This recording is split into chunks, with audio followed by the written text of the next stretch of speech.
This is the Energy Makers Show, featuring the innovators, financiers, and policymakers focused on the global energy demand. Brought to you by NRG, moving clean energy forward. And here's your host, Paul Dickerson. Hi, I'm Paul Dickerson, and welcome to another episode of the Energy Makers Show. First up today, I'm visiting with Michael Skelly, former Democrat candidate for Congress, former head of Horizon Wind Energy, and now founder and president of Clean Line Energy, the company bringing some of that stranded wind energy to market. Now, following my discussion with Michael, I'm going to sit down once again with John Hofmeister, founder of Citizens for Affordable Energy. All that right after this. Where will the energy come from to move us forward? From natural sources in abundant supply, or perhaps a man-made source? At NRG, we believe innovation will solve our energy needs. That's why NRG is moving away from fossil fuels towards wind, solar, and other sustainable technologies to power the smart grid, the electric car, and our clean energy future. We're using all of our energy to develop more of it. This is the Energy Makers Show, brought to you by NRG, moving clean energy forward. And now, back to the Energy Makers Show with your host, Paul Dickerson. Welcome to the Energy Makers Show. We have with us today a good friend, Michael Skelly, president of Clean Line Energy. Michael, you're an entrepreneur, you're a developer, and of course, a former congressional candidate. Tell us a little bit about this new project you're working on. Well, we are developing a series of high voltage direct current transmission lines to move primarily wind energy from the vast wind resource of the country to major load centers. So think of projects from Oklahoma Panhandle to Memphis, move thousands of megawatts of new projects that otherwise would not get built, and get that energy to market. All right, so these are just massive transmission lines? Well, I wouldn't say massive. I mean, the advantage of high voltage direct current is you need less right of way. There are obviously overhead lines, but right. You need a narrower right of way, and you can move more power in that same right of way. You have two conductors as opposed to three, so it's a slightly less heavy structure. And the other big advantage is it's a direct shipment of power. So you pick up the power in Oklahoma, drop it in Memphis, and when you move power with HVDC lines, you lose a lot less of it in the transmission. So our losses over that 600, 700 miles would be around 5 or 6%. I mean, if you move that over the conventional AC grid, your losses might be 3 times as much. All right, so our current grid is AC. Yeah, that's and correct. You're putting up this new DC line. Walk us through in as plain a way as possible the difference between AC and DC, including some of those efficiency numbers. Okay, so the biggest difference is all the lines around us are AC lines, but whenever you have the challenge of moving a lot of power a long distance, you often turn to DC lines. So the line between the Columbia River and LA, that's a DC line. From the Canadian hydros down to the northeastern United States, those are DC lines. From coal mines in the Dakotas to Minneapolis, there's a couple of DC lines there. So the challenge is move a lot of power long distance, DC is the way to go. Okay, that's kind of the first thing to remember. The Chinese have a very similar problem to this. They got a lot of energy resources in Western China, right, and a lot of people and a lot of industry on the coast. And they're building, well, they just built about a dozen lines similar to ours. And they got another dozen that are going to get into construction in the next couple of years. So DC is indisputably, everybody agrees it's the way to move a lot of power long distance. Well, and I tend to think of them as just big pipelines. And much like our friends in the pipeline industry, one of their biggest challenges outside of regulation is permitting. Right. Working through various jurisdictions. Yeah. How does that work out for you? Well, that's probably the most important thing that we do is try to untie or slice through the many Gordian knots that we run across along the way. And the way from our perspective, where that starts is gaining public support for what we're doing. So talking to folks at the state level, county level, federal level, talk to everybody you can, tell them what you're doing, why you're doing it, why this makes sense, and why we need this if we're going to move the needle with respect to clean energy in this country. That's where we start. And then we have to, our view is that we're not going to come up with some, Washington's not going to come up with this perfect transmission policy. There's not going to be, believe it or not, there won't be a silver bullet coming out of Washington. So we got to work within the existing legal framework to put these lines together. Well, and we think that that's doable. It's hard because it hasn't been done, but it's doable. Well, and I do want to get into policy in just a moment, but to again define the space, you hear a lot about smart grid. Right. Is this the smart grid? So the thing I don't like about the term smart grid can be anything and everything. Sure. Okay, so we don't think of ourselves as being smart grid. We're kind of dumb grid. Okay, because this is technology that's been out there for 30, 40, 50 years. It's a new application of this technology. The problem's not new. Moving energy is not a new problem. We're doing it all the time with different, we use railroads to move coal. We use pipelines to move gas. We need electric power, transmission lines to move wind energy. So not a new problem, but the application of DC transmission to and connecting that with wind energy, that's a new solution. So maybe it is smart, but in terms of the execution, it's just block and tackle stuff. It's not a technology play, if you will. Now, pick one of your 4 projects and tell us a little more. Yeah. So let me continue to talk about. So Western Oklahoma, Oklahoma Panhandle specifically, one of the best wind resources in the country. We all remember the Dust Bowl. Well, the Panhandle was the epicenter of the Dust Bowl, and that's because it's really windy out there. Tremendous resource. Not a lot of people.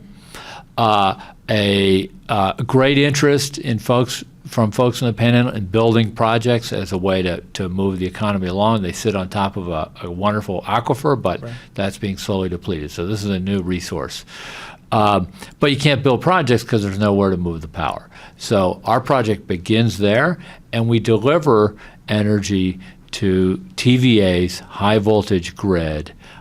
Just TVA, across Tennessee Valley Authority, just across the Mississippi River in Memphis. It's about 700 miles, and the project will cost close to $2 billion. The exciting thing about it is, and this informs our view of why we started the company. We think wind energy is going to get cheaper and cheaper. Okay, and those economic savings are going to accrue largely to ratepayers, to people who buy electricity. So today, you can buy all the wind you could ever want for about 3 cents a kilowatt hour in the Oklahoma Panhandle. That's pretty cheap. And if we didn't have a federal incentive, it would be about 5 cents. That's also pretty cheap. That's cheap power. So we get that power, and we can move it to market for around 2.5 cents. So all of a sudden, for 5 to 8 cents, we're delivering clean energy into the southeastern United States. We think that's a great opportunity for the country. Now, it's a great message. Who in Oklahoma wouldn't want this? Well, it's not so much folks who don't want it. Right. We don't have a bunch of laws that were like the Oklahoma utility law. Okay, so there's a body of law in Oklahoma that regulates the utilities. Well, we have to go to Oklahoma, and we're very active there. So we filed to become a utility. Well, and we're doing the same thing in Arkansas. In Arkansas, they haven't created a new utility in a couple of dozen years. Right. And in fact, the law says if you're not a utility, you can't become a utility. So we got to work through interesting issues like that. That's what we do. Folks like you, Paul, love this business because it has a huge amount of legal work associated with it. And but we got to work through these existing laws, and there's pieces of federal authority that help facilitate the task. So we're working through those as well. And are you only pushing renewable power? So we think that the rationale for our lines is really wind energy. Though there are gas resources in the Oklahoma Panhandle, there is a pipeline infrastructure that can be used to move gas. Okay, and that infrastructure, we know how to do gas pipelines in this country, and we do a lot of them, and we do them quite well. Sure. And we got a whole body of law set up to make that happen. and to facilitate private investment in gas infrastructure. And there's a lot of folks within spitting distance of this room who do that. That's right. We got to kind of put together the architecture as we go, or navigate through the existing architecture. When you look at America's station when it comes to energy, how are we doing when it comes to renewable energy? So there's a couple ways to think about that. What is renewables' market share of new build? Right. And in that respect, I think we're doing okay. It's about 40% of new generation in this country is renewable energy.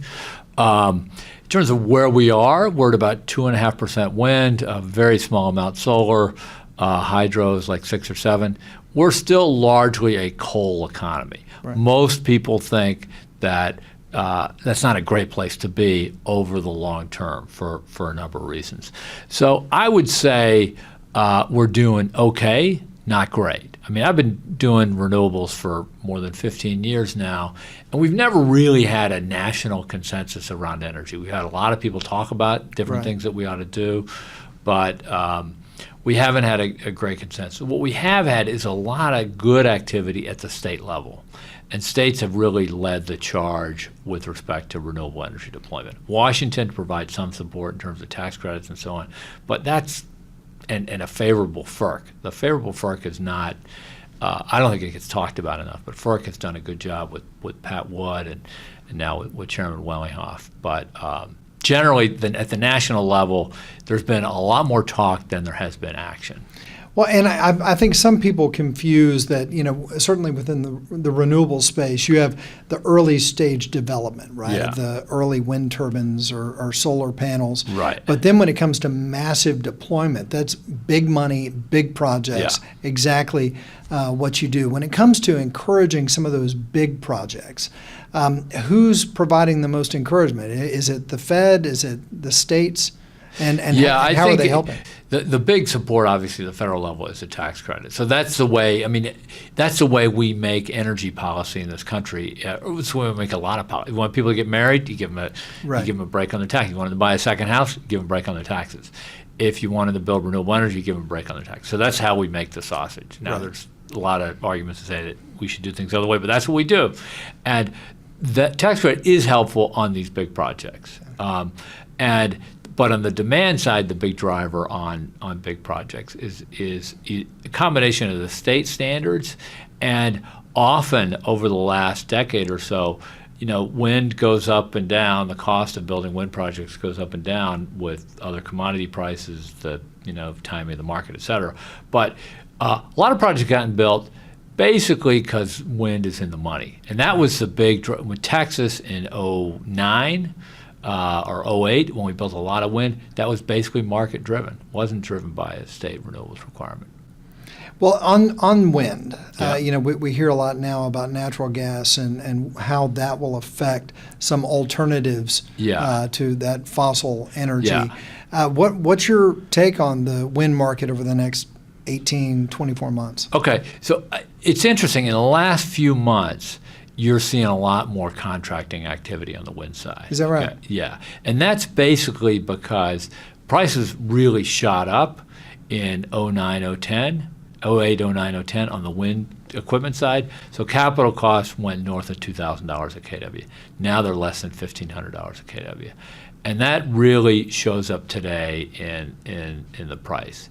So you can build wind in the windy parts of the country for between 3 and 4 cents. And projects are getting done at those price levels. That's pretty attractive power. Okay. With gas at $4 or $5, we're in the hunt. Okay, so then it depends on how much. What are you offsetting when you build your wind farm? Is it coal or is it gas or whatever? And coal has gotten more expensive recently. So at those levels, it's $5 natural gas and 3.5 cent wind. It's kind of an easy thing to do both. Right. Because there's a lot of people who say, hey, I remember when gas doubled in price overnight. So I want gas. I like it. It's clean. It's low carbon. It's flexible.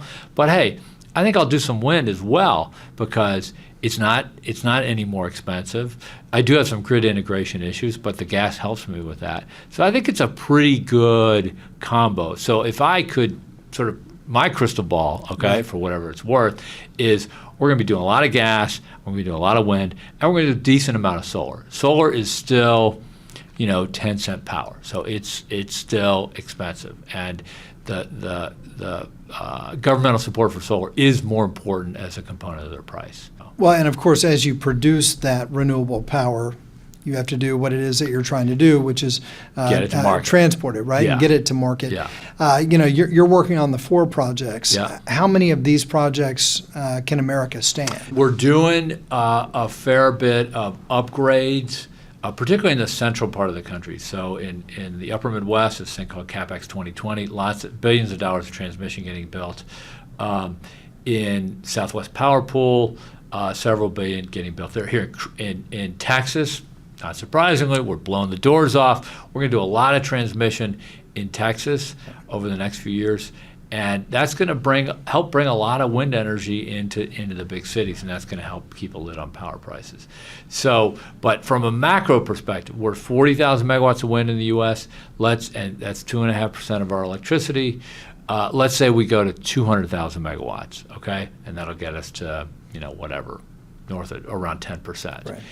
At those numbers, let's say 200,000. So on the transmission side, let's say you need a couple $100,000 a megawatt to support transmission. So you're talking about a market opportunity in the 40 to $80 billion range of new transmission that we need to build to facilitate all this new wind buildup. That's what I think we're looking at over the next 10 years, which, I think if you can create some opportunities in that, that's a big enough sandbox to get some interesting things done, and but they're not easy. I mean, this is there's a reason there's not a million independent transmission developers. It's tough sledding. Yep.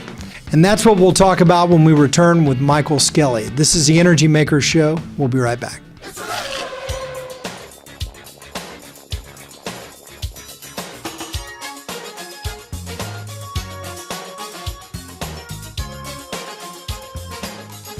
The future is here. You can't see it. It's electric. At NRG, we're providing clean energy and now charging stations to make the electric car a reality. Kinda makes you want a boogie woogie, doesn't it? NRG, moving clean energy forward. It's electric. This is the Energy Makers Show, brought to you by NRG, moving clean energy forward.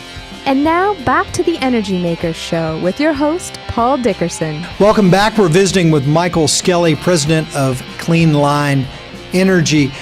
Michael, we've hinted around the policy topic. Let's dig a little more deeply in. And as a guy who ran for Congress in 2008, I know that is an institution that you keep your eye on. Will America ever get the long-term durable energy policy that we seem to need? Well, I'll tell you this. If I had one, we wouldn't have any of these problems. All this stuff would have gotten fixed by now.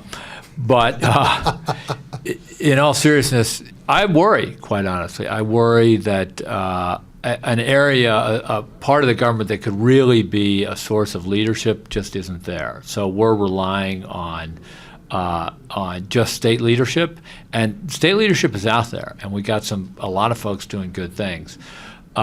But it sure would help to have a little more on the federal side. Now, Hofmeister has told us that in his view, it's this 2 to 4 year election cycle, which puts politicians in a position where they're not thinking past the 2 or 4 year election cycle. Right. Does that play into it in your mind? I don't know. That's a big ask to fix that.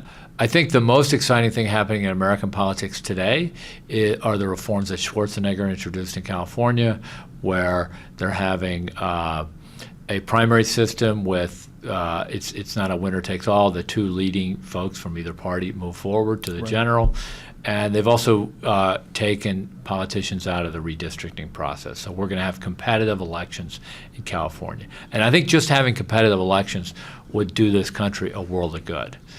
It's almost impossible to lose a seat in Congress because we've so hardwired the districts. So if I could get my pick of reforms, that would be it.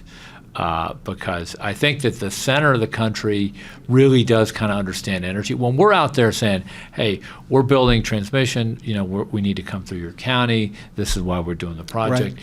Right. There's a pretty mature audience out there. People understand that you need infrastructure to power our economy. Sure.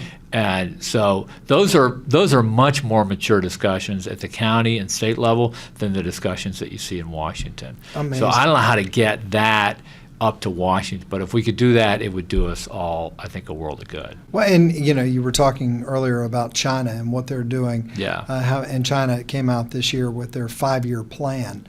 America still doesn't have its 5-year plan, certainly as it relates to energy. When you're looking at different policy initiatives, which you find maybe more effective than others, right.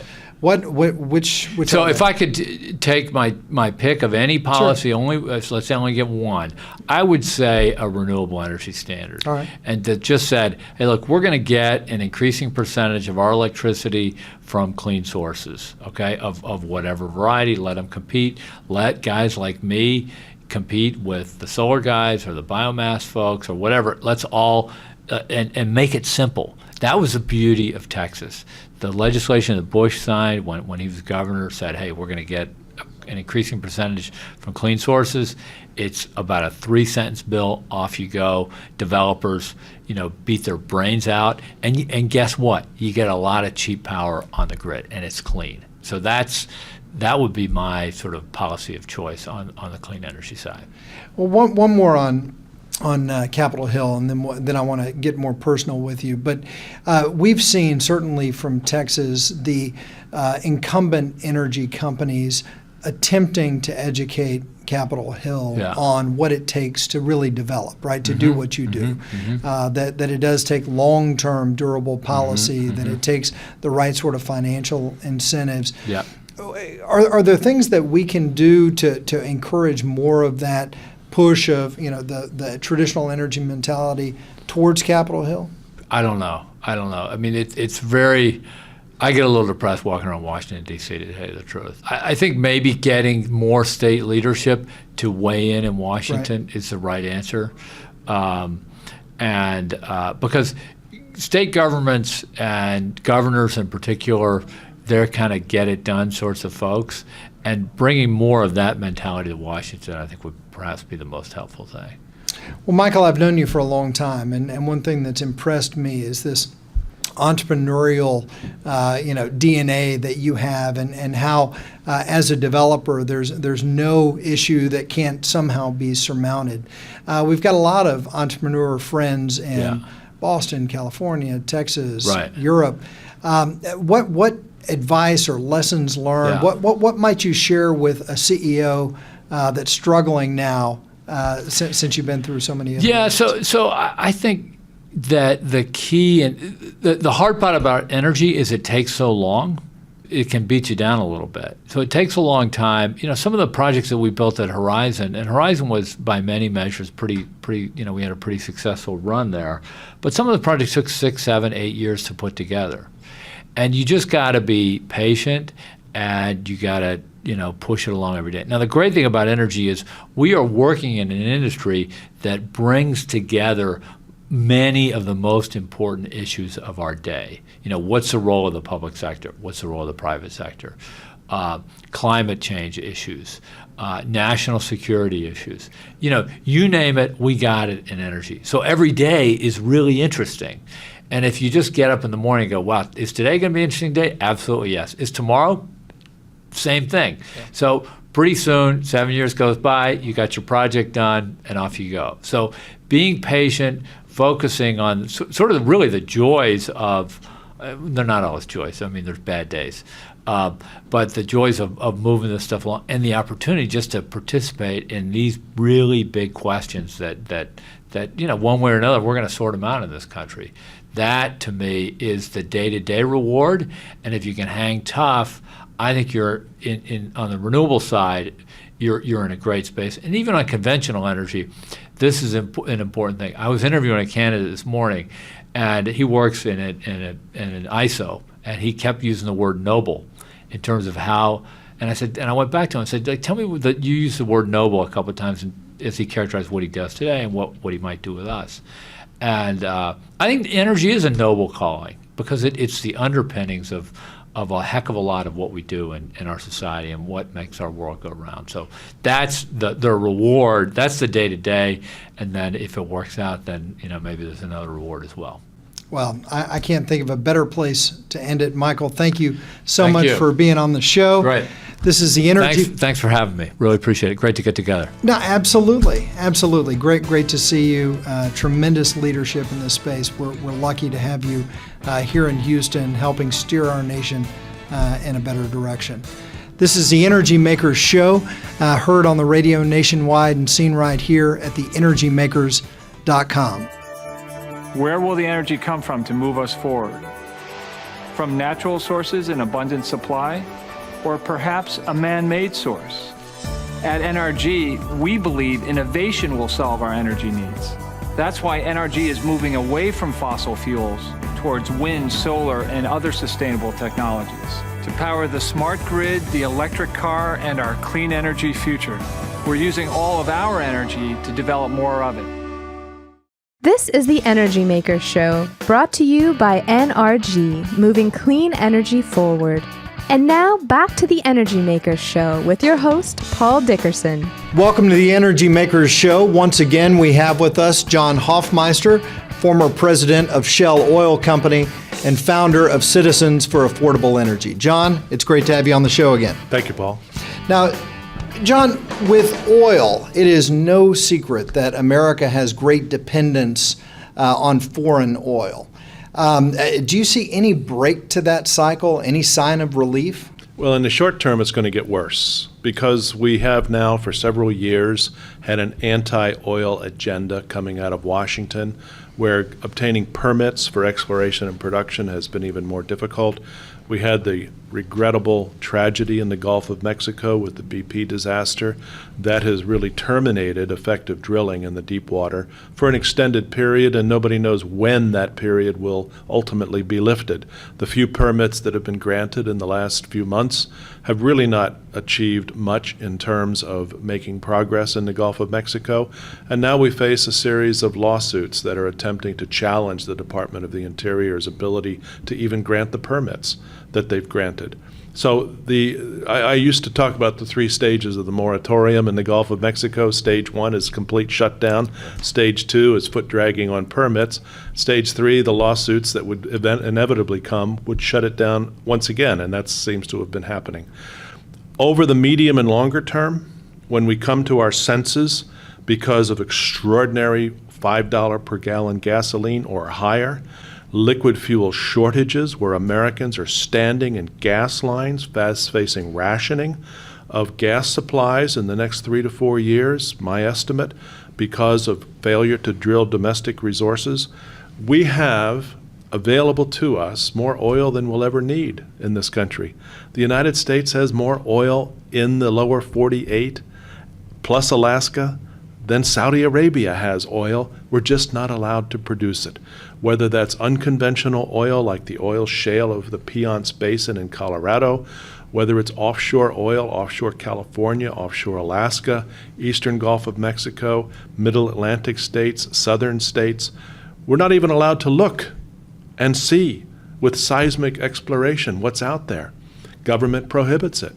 So America has to come to its senses on oil before we can find any solution to reliance on foreign imports. Well, and from what I was seeing, where America gets 30% of its oil from the Gulf, and as we ratchet that back, we're having to increase how much we pull in from other nations. We've seen this growing appetite from Asia, particularly. How's that affecting what's happening in America, and what should we be thinking about? There is a clear and present threat to America's national security and to America's economy from the demand for increased oil out of Asia relative to the past.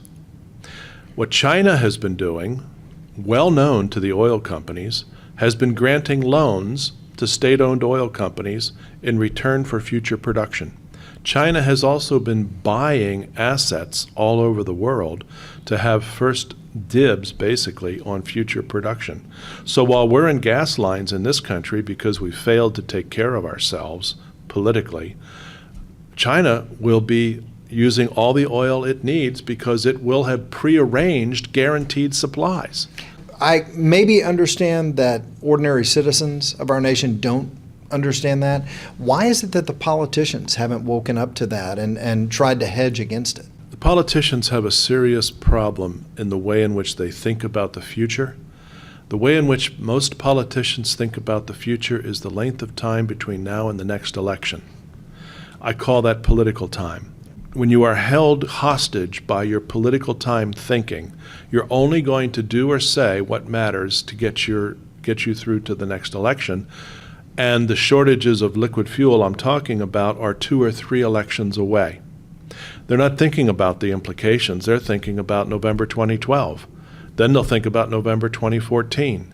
And so that is a serious problem in our democracy, where the short-term cycle of the political class goes up against the long-term cycle requirements of the energy class. And so we really need a combination of both. We want to have, as citizens, we want to have frequent election cycles. Heaven help us if we didn't. But what we don't need are election cycles that are really canceling out important energy decisions that take decades to actually implement. Well, we've talked oil. Let's turn over to natural gas. The world for natural gas providers has changed really over the last year or two with all of the shale gas coming on. And we'll talk in a bit about what that could mean for some of our power producing friends. But what's your take on the shale plays? We saw, for example, the New York Times come out pretty strongly in a series of articles saying that it was bad. We've seen Exxon make some pretty large investments in shale. What's your take? My take is that natural gas will be the dominant energy of the 21st century if we can find the right regulatory mechanisms in order to produce it. I think it should be produced. It can be safely produced. I am a supporter of stronger regulatory enforcement to make sure that all drillers, all operators follow the highest possible standards that make good common sense in terms of protecting the environment. There are issues associated with hydraulic fracking and water management that have to be dealt with. And the fact that a few operators to save a few nickels might cut corners and really put at risk people and communities, there's something wrong with that. The high standards set by some of the major oil companies, you mentioned Exxon, you could also mention Chevron or Shell or Conoco, because they do operate to the highest technology standards and the highest safety standards they can, because they know the implications of not doing that. And they don't want to be in the same category as BP has currently put itself in through its lack of attention to safety and safety standards. And so the consequence of all of this will be a regulatory environment which may slow down the natural gas buildup, but by and large the resources are there, and as a nation, our economy and our security really do demand that we go produce it. You know, you spoke about the quantity of oil that we have available. We're speaking now about the quantity of gas that we have available. Can you give our audience some sense of what we're talking about and how some vision of our own independence based on what we have in the ground? Well, when it comes to oil, as I've said before, we have more oil than we'll ever need if we're allowed to produce it. Because technology will move on, and we will choose a different fuel source at some future point in time, and we'll use less oil. With respect to natural gas, just in the last 2 or 3 years, over 1,000 trillion cubic feet of new reserves have been identified, which translated to the everyday working knowledge of individuals is we have more than 100 years of supply of natural gas at our current level of use, or even an expanded level of use. That gives us some security if we're allowed to produce it. Do you think we will begin to invest in our infrastructure for the use of more of this natural gas, either in fleet vehicles or even personal vehicles? Well, I mentioned previously that the 20th century saw the U.S. build the world's greatest energy system. The main reason for that happening was demand was there, and secondly, government saw its role in the nation as the enabler of building the energy system. If we look at the 21st century, the demand is still there. we're not demanding less energy. We have more of us, and we like to use energy, electrons as well as liquid fuels. But government has turned itself into the great disabler. And as a disabler, everything that energy companies do requires a permit. And every permit is being looked at by multiple levels of government and multiple agencies within those multiple levels of government. And on top of that, there's a popular risk called NIMBYism, not in my backyardism, where a lot of people try to stop projects because they don't want to have to look at it. Right. They don't want to have to live near it. And they don't understand that this is part of a modern competitive society where we have to embrace infrastructure at the same time as we want to live the good life. We're talking oil, then talking gas. Let's talk about what gas is doing to some of the power prices and how that has made executives and politicians maybe look differently at coal or even at nuclear. What's your take on how these lower gas prices are yielding lower power prices and causing some consternation really between those fuel and nuclear lobbies? That it's true that there is a trade-off between the costs of working a coal mine and transporting and distributing that coal, working uranium fields and nuclear plants, and natural gas. Right now there's a glut of natural gas. I consider it a short-term glut. I think that it has been one of these boom times that the oil and gas energy business goes through from time to time. And people want to take advantage of near-term leasing opportunities, and so they produced a lot of gas quickly. I think that's naturally slowing down. If you look at the rig count that is now in the second half of 2011, it's much more slanted towards oil than gas, whereas a year ago it was more gas than oil. So markets have a way of self-correcting, and the price of natural gas, I believe, will rise for two reasons.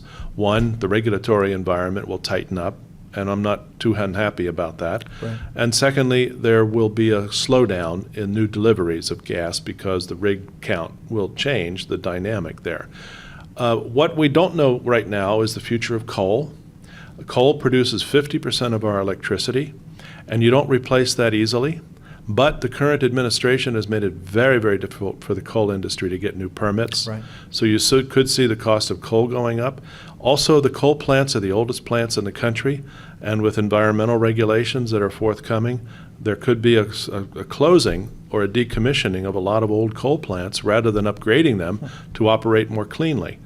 What we don't also know is the future of nuclear. Nuclear has some uncertainties associated with it, but by and large, I would maintain we have got to find an answer for increased nuclear electricity production. First, by dealing with the waste issue. Secondly, by commoditizing the construction of new nuclear plants in order to affect the cost. Thirdly, by educating the public about the risks and uncertainties of nuclear. But nuclear over the longer term should be a major part of the energy portfolio of the country. How long does it take once you've decided as a nation, all right, we'll put up a nuclear plant? From that start day, how long does it take to begin producing power? If you go to China, it takes about 3 years, maybe 4, because they accelerate. Government enables the process. Right. In this country, it's more like 10 to 12 years. Wow. But we haven't built a new nuclear plant in almost 30 years, so we really don't know. We're only guesstimating that it would take 10 to 12 years. I think it would take longer, which is one of the reasons most nuclear companies are not expanding. There's almost nothing being done about the future of nuclear in this country, not just because of Fukushima in Japan, but because of the uncertainties about waste management, where the Bush administration was determined to get Yucca Mountain, the waste storage site for the nation, up and running. Right. Sam Bodman, the energy secretary, in December 2008 said, I've signed a letter to begin the permitting process. 6 weeks after the inauguration of a new president, energy secretary comes out and says we're going to zero fund the permitting of Yucca Mountain, an administrative decision that overtook a law passed by Congress. Never seen such a thing in my whole career, where an administrator can tell Congress, who passed a law in the 1980s to build Yucca Mountain, we're not going to permit what you have approved legislatively. And they're getting away with it. That's the amazing thing. They're getting away with it so far. Now, the Nuclear Regulatory Commission has yet to rule on the future of Yucca Mountain, and I'm not sure when that ruling may come forth. But we've got to deal with waste. We have to deal with easing the permitting process by government enablers, or we'll never build another nuclear plant at the rate we're going. Well, John, it's amazing, and no one explains it better. I thank you for joining us today. This is the Energy Makers Show, heard on the radio nationwide and seen right here online at TheEnergyMakers.com. I'm Paul Dickerson, and we'll see you next week.